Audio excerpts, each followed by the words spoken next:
Members of Parliament, senators and county representatives have ever since their election as state officers been pushing for an increase in their tax-free salaries.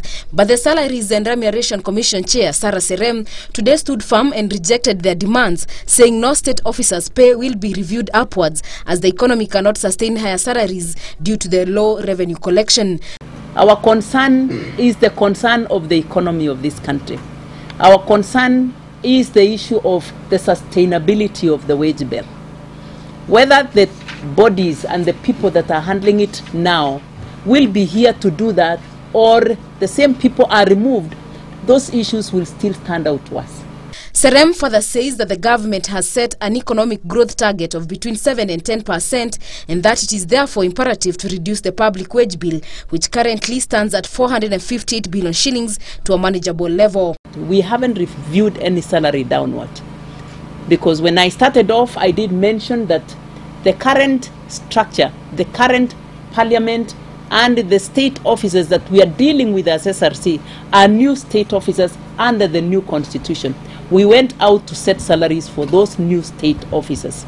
So there was no question of downgrading any position other than paying them the worth as determined by the job evaluation that we undertook.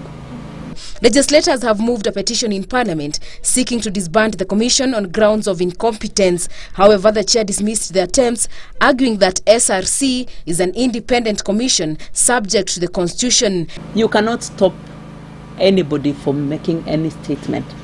I think the constitution also allows all of us, including the public generally, the rights to air their views, the rights to their own opinions. That has not stopped us as SRC as functioning. Part of our job description is not listening to the intimidation of anybody whatsoever. She added that the salaries of SRC commissioners have not been reviewed upwards, as some MPs have already claimed, and that the commission will not review its own salaries. There is the question of sending SRC commissions home.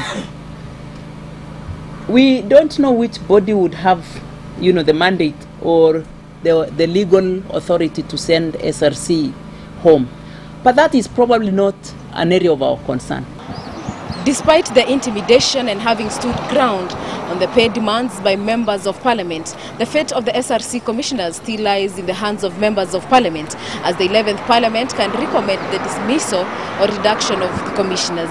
Reporting for Channel 1 News Hour in Nairobi, I'm Marion Kanari.